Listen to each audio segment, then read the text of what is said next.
ہے آج واقعی میں دل لگ گیا. پہلے تو مصطفیٰ کلام الامام امام الکلام سے سبحان اللہ بہت خوب. اس کے بعد پھر منقبت غوث اعظم بہت خوب ماشاء اللہ. پھر اس کے بعد منقبت اعلیٰ حضرت یعنی واقعی کمال کر دیا ہے نا, ایک سے بڑھ کر ایک ماشاء اللہ. جانتے ہیں تو ایسا بنانے کی کوشش کرنا چاہیے اپنے بچوں کو. تو کتنے مولانا کوشش کرتے ہیں کہ بچہ تعلیم یافتہ ہو جائے. ماں باپ کو بھی کوشش کرنا چاہیے میرا بچہ نیک ہو جائے, ہاں قرآن کی تعلیم حاصل کرنے والا ہو جائے. کوشش ہونا چاہیے.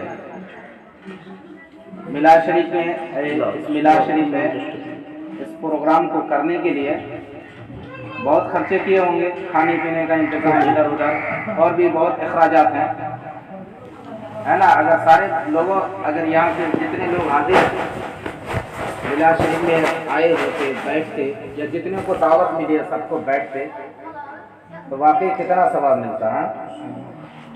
بچے محنت سے پڑھیں گے, اس کو ذرا حوصلہ دیتے, اس کے بھی اخراجات ہیں خرچ ہے نا.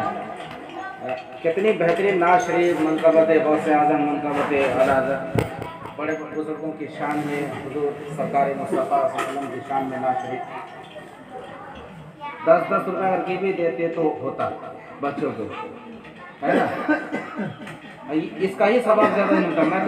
میں تو یہی سمجھتا ہوں ہے نا.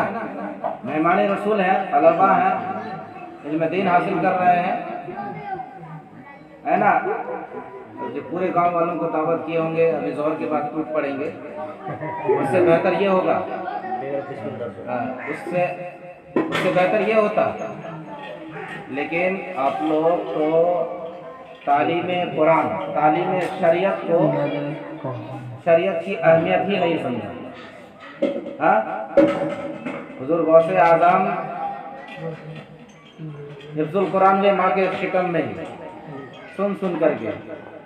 ٹھیک اسی طرح حضور خواجہ قطب الدین بختیار کاکی رحمۃ اللہ علیہ بھی 15 پارے کے حافظ ہو گئے تھے ماں کے شکم پہ ہے نا.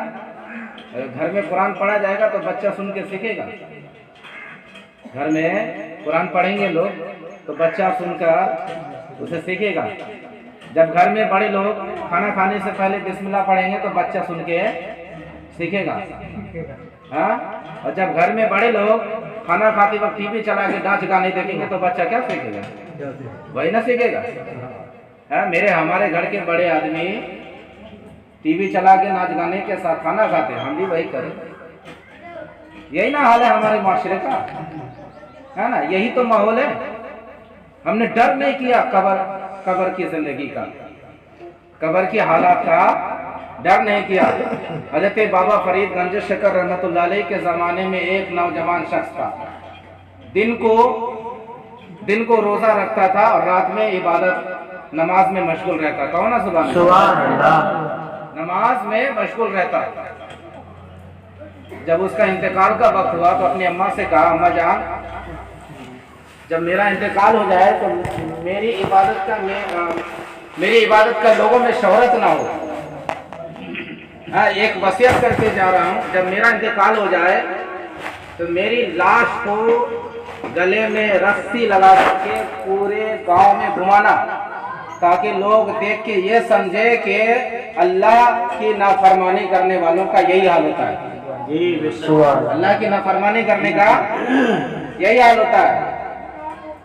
بچہ نے ماں سے ضد کر ہی لیا نا ایسا ہی کرنا, ماں نے وصیت پوری کی, ٹھیک ہے جب تیری ضد ہے تو قبول کرتا ہوں, کرنا ہی ہے. انتقال ہونے کے بعد جب اپنے گھر سے راستے نکالا, گلے میں لگا کر کے گھسیٹا جائے پورے بستی میں, پورے گرام میں, تو گھر کے ہر کونے سے آواز آنے لگی. گھر کے ہر کونے سے آواز آنے لگی, یہ اللہ کا نافرمان بندہ نہیں ہے, یہ اللہ کا بہت بڑا نیک برگزیدہ بندہ. کون سبحان اللہ. ہر کونے سے آواز آنے لگی. ہے آج کے دور میں, آج کے زمانے میں ایسا اللہ کا خوف کرنے والا, ڈر کرنے والا دن کو روزہ رکھتا, رات میں عبادت کرتا, پھر بھی قبر کی حالت کا ڈر دیکھیے کہ یہ ہماری اس عبادت کا شہرت لوگوں میں نہ ہو جائے، کہیں یہ ریا کاری نہ ہو جائے، دکھاوے کا نہ ہو جائے، ہاں، اور ہمارے سارے اعمال بیکار نہ ہو جائے۔ معزز حضرات، حضرت خواجہ قطب الدین بختیار کاکی رحمۃ اللہ علیہ کے زمانے کا ایک چھوٹا سا بیان بول کر کے میں رخصت ہوتا ہوں، ہاں، کیونکہ جو اللہ والا ہوتا ہے اللہ اس کے ساتھ ہوتا ہے، اللہ اس کے ساتھ ہوتا ہے، اور ہم سب کو شریعت پر عمل کر کے اپنی زندگی گزارنا چاہیے، ہے نا، کیونکہ جو شریعت پر عمل کرتا ہے رحمت کے فرشتے اس کے ساتھ ہوتے ہیں، ہے نا، پورے کائنات کے سردار کے ساتھ ہمیشہ فرشتہ اپنا قلم اٹھائے ہوئے چلتے۔ اسی وجہ سے تو سرکار اعلی حضرت نے فرمایا، نعمتیں بانٹتا وہ جس سمت جیشان گیا، نعمتیں بانٹتا وہ جس سمت جیشان گیا، ساتھ ہی منشی رحمت کا قلم دان گیا، ساتھ ہی منشی رحمت کا قلم دان گیا۔ دل ہے وہ دل جو تیری یاد سے معمور رہا، دل ہے وہ دل جو تیری یاد سے معمور رہا، سر ہے وہ سر جو تیرے قدموں پہ قربان گیا، سر ہے وہ سر جو تیرے قدموں پہ قربان گیا، انہیں جانا انہیں مانا نہ رکھا غیر سے کام، للہ الحمد میں دنیا سے مسلمان گیا، للہ الحمد میں دنیا سے مسلمان گیا۔ منکروں کو، کافروں کو، مرتدوں کو سرکار اعلی حضرت ایک اور موقع دیتے ہیں، آج لے پناہ آج مدد مانگ ان سے، آج لے پناہ آج مدد مانگ ان سے، کل نہ مانیں گے قیامت میں اگر مان گیا، پھر نہ مانیں گے قیامت میں اگر مان گیا، ہے نا۔ جو عاشق رسول ہو جاتا ہے، ابھی نعت رسول پاک میں بچے سنا رہے تھے، جو رسول کا وفادار ہے جنت کا وہی حقدار ہے۔ کیسا عشق تھا بزرگوں کا، ذرا سنیے، جان و دل ہوش و خرد سب تو مدینے پہنچے، جان و دل ہوش و خرد سب تو مدینے پہنچے، تم نہیں چلتے رضا سارا تو سامان گیا، تم نہیں چلتے سارا تو سامان گیا۔ معزز حضرات، بزرگوں کا یہ طریقہ رہا ہے، ہماری فکر ہونی چاہیے کہ ہم دنیا ہی کے عیش و آرام میں اپنی زندگی نہ گزاریں، ہم نماز کی پابندی کریں، شریعت کی پابندی کریں، گناہوں سے اپنے آپ کو بچائیں، اپنے اہل و عیال کو بچائیں۔ اللہ پاک قرآن مقدس میں ارشاد فرماتا ہے، اے ایمان والو اپنے آپ کو بچاؤ، اپنے آل و اولاد کو بچاؤ جہنم کی آگ سے۔ میں نے قرآن پاک کی آیت تلاوت کی ہے، کل نفس ذائقۃ الموت، ہر نفس کو موت کا مزہ چکھنا ہے، موت کا مزہ چکھنا ہے۔ اس کا مطلب سمجھتے ہیں، یہ ہے کہ مر کے ختم نہیں ہو جانا، یہ ہے کہ مرنے کے بعد دوبارہ زندہ ہونا، مرنے کے بعد دوبارہ زندہ ہونا ہے، پھر قبر میں اس کے ساتھ حساب و کتاب ہوگا، پھر حساب و کتاب ہونے کے بعد اعمال اس کا جیسا ہوگا، کاروائی قبر میں اس کے ساتھ ویسا ہی کیا جائے گا، کاروائی قبر میں اس کے ساتھ ویسا ہی کیا جائے گا۔ آج بغض و حسد میں آگے ہیں، لالچ میں، فتنہ فساد میں آگے ہیں، لوگوں پر الزام لگانے میں آگے۔ حضرت خواجہ قطب الدین بختیار کاکی، میں نے کہا نہیں، ایک چھوٹا سا واقعہ سنا کے ختم کروں گا۔ حضرت خواجہ قطب الدین بختیار کاکی رحمۃ اللہ علیہ نے شرط رکھی وصال کے وقت میں، وصال کے وقت میں شرط رکھی کہ میری جنازے کی نماز وہی پڑھائے گا جس کے اندر یہ شرطیں پائی جا رہی ہیں، ہے نا۔ شرط کیا ہے؟ شرط یہ ہے کہ جس کی نماز تہجد کبھی نہ چھٹی ہو، جس کی نماز تہجد کبھی نہ چھٹی ہو، جس نے کبھی غیر محرم کو نہ دیکھا ہو، جس نے کبھی غیر محرم کو نہ دیکھا ہو، جس کی کبھی سنت غیر موقع بھی نہ چھٹی ہو، وہ جنازے کی نماز میری پڑھائے گا۔ سارے لوگ ادھر ادھر دیکھنے لگے، ایسا برگزیدہ بندہ، ایسا نیککار بندہ کون شخص ہے، ایسا نیککار بندہ کون ہے، ایسا کون ہے نا؟ تو وقت کا بادشاہ سلطان شمس الدین التمش صاحب، وقت کا بادشاہ ہے نا، انہوں نے جنازے کی نماز پڑھی کیونکہ اسی لائق اسی قابل وہی تھے۔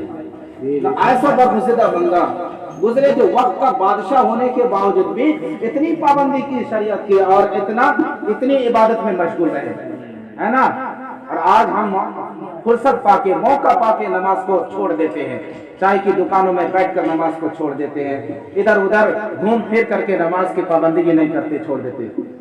سرکار خواجہ قطب الدین بختیار کاکی رحمتہ اللہ علیہ حضور خواجہ غریب نواز کے چھٹی شریف کا مہینہ آنے والا ہے، رجب شریف کے مہینے میں خواجہ غریب نواز رحمتہ اللہ علیہ کے مرید کے خلیفہ حضرت خواجہ قطب الدین بختیار کاکی رحمتہ اللہ علیہ، اور وہ ایک مرتبہ ایک عورت، ایک کافرہ عورت نے سرکار خواجہ قطب الدین بختیار کاکی رحمتہ اللہ علیہ کے اوپر الزام لگا دیا، الزام لگا دیا۔ آج میں آپ کو یہ بتا دینا چاہتا ہوں کہ آپ اگر اللہ والوں کی صحبت اختیار کرو گے تو اللہ والا آپ کو ضرور بچائے گا۔ آپ عالموں کی صحبت میں رہیں گے تو اچھا علم دے کر کے آپ کو گناہوں سے بچائے گا۔ اسی طرح پیر اپنے مرید کو ہمیشہ بچاتا ہے، جو کامل پیر ہے نا، جو کامل پیر ہے وہ اپنے مرید کو بچاتا ہے۔ سرکار خواجہ قطب الدین بختیار کاکی رحمتہ اللہ علیہ کے اوپر الزام لگایا یہ ہے کہ یہ بچہ، ایک عورت، کافرہ عورت، سرکار خواجہ قطب الدین بختیار کاکی رحمتہ اللہ علیہ کے اوپر الزام لگایا کہ میرے پیٹ میں ناجائز بچہ خواجہ قطب الدین بختیار کاکی کا پل رہا ہے، استغفر اللہ، پل رہا ہے۔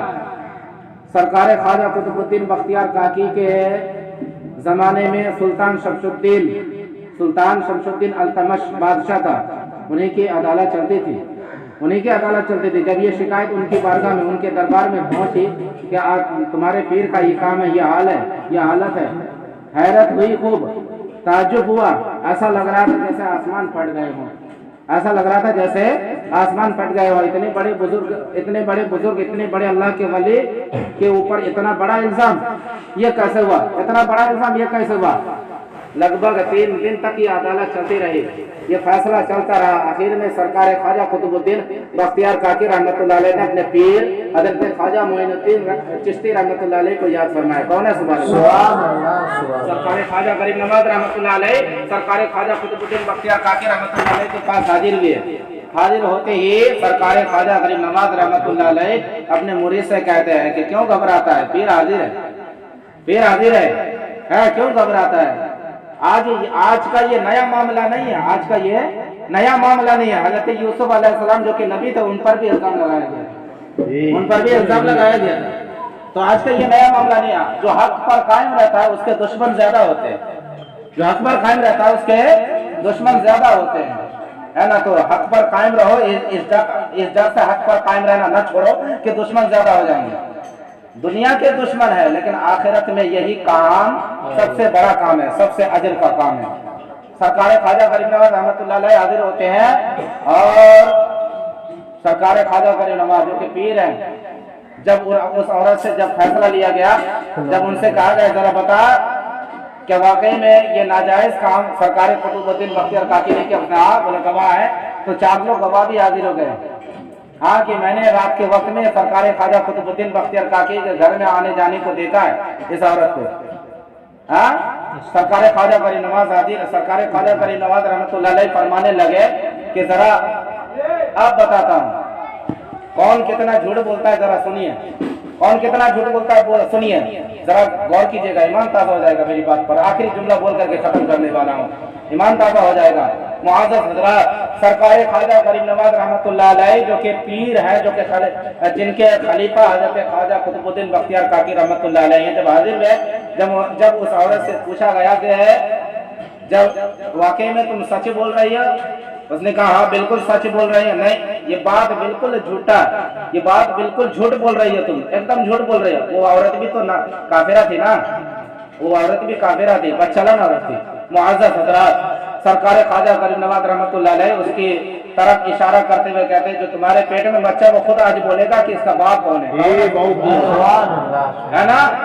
تو پیٹ کا بچہ خود بولنے لگا کہ وہ جو ادھر بیٹھا ملا، وہ جو بیٹھا ادھر وہ میرا باپ ہے۔ حضرت خواجہ قطب الدین پر جھوٹا الزام لگایا گیا، کہیے جھوٹا الزام لگایا گیا، بالکل جھوٹا۔ پیٹ سے بچہ گود میں بولنے لگا۔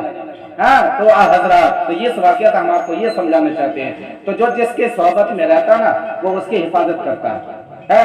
آپ عالموں کی صحبت میں رہیے، آپ کو عالم اپنا علم سے آپ کو گناہ سے بچائیں گے۔